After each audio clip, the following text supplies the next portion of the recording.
often in history, with the passage of time, stories can become a bit sketchy.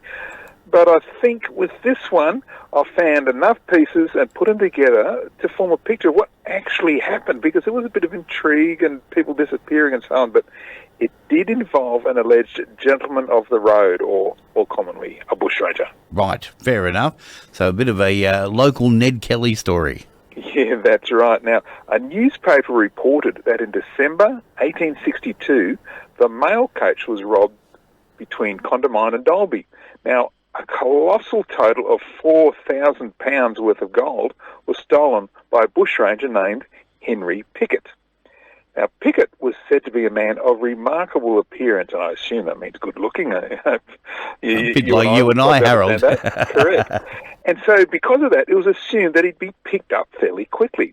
But in fact, Pickett contrived to disappear and escape with the gold that in today's money was valued at over $4 million. Wow.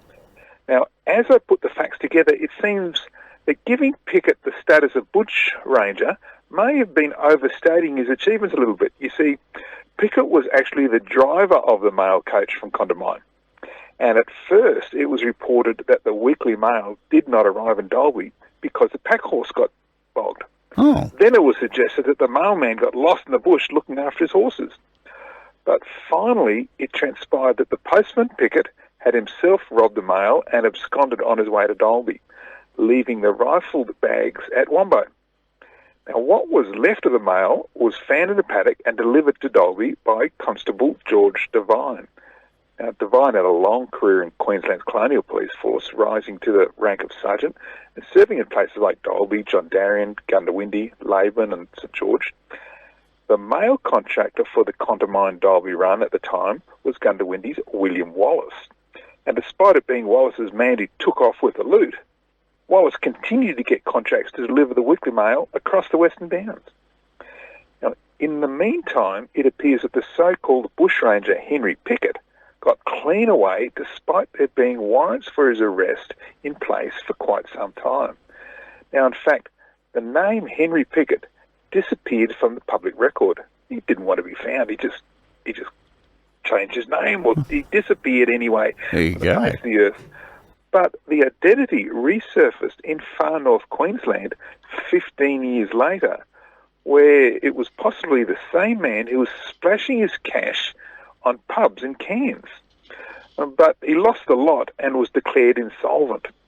Now, the public trustee running the insolvency case was William Miskin. Now, if you've read my book about the Brisbane Home Dover Court, you'd know that Miskin was a prominent Brisbane solicitor who himself would disappear when running off with his pregnant servant less than half his age. Okay.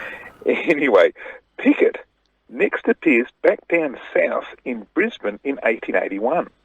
That's when he's a proud owner of Jock, the terrier dog, that won first prize at the Brisbane show.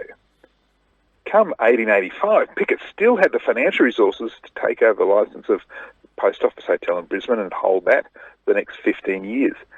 But his unsavoury side revealed itself in 1895, however, when he is convicted of cruelty to animals. His conviction was bad enough that in default of the fine imposed, Pickett faced 2 months in jail.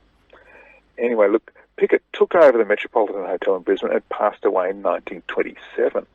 Now, if this is the same Henry Pickett, the bushranger, and the stories are true, including whether Pickett actually stole a fortune in gold or just some mail, we may never know. But it is possible that the Dalby bushranger who got away today rests in peace at Toowong's Brisbane Cemetery, and no one is the wiser. Still, he hasn't been found. What an intriguing story. Yeah, like I say, there's so much intrigue in history, and with Henry Pickett, he wanted to disappear, so the name just disappeared from the records for 15 years. But then a lot of money started to get spent up in Cairns, and I reckon that might be our man. Well, you never know, do you? And the thing is, if he's out there splashing the cash, he had to get it from somewhere. Yeah, that's right. And if you're throwing it away too easily, it means you didn't work too hard for it, I reckon. That's right. And let's face it, I mean, you wouldn't have got paid a lot of money back in those days doing the mail run. Yeah, that's right. And you're sitting there looking at the mail and maybe looking at a few bags of gold, and a lot of gold there. You think, oh, look, I'm lost in the bush on my own. They won't miss me. In fact, they didn't for a few days. They just thought he was lost. Well, He got away with it. He got away with it. Well, we can have a look at that story and many others as well on your fantastic website that takes a look at local history, and that is historyouthere.com. You'll probably post that one up a little later. Yeah, look, it'll be online tomorrow, historyouthere.com. Fantastic, mate. Always appreciate it. And I eagerly look forward to each and every week hearing some of these great local historic stories. Oh, look, I work on them weeks in advance, and it's a really good one next week, Damo. Just you wait. Oh, okay. I'm looking forward to it. Harold, thank you so much, mate. You have a great week. You too. There we go, Harold Peacock from History Out There. Check out that story and many others on the fantastic website, historyouthere.com. You can also have a look at his Facebook page as well. But they are just golden stories from our past. We'll take a break, back with more in a moment.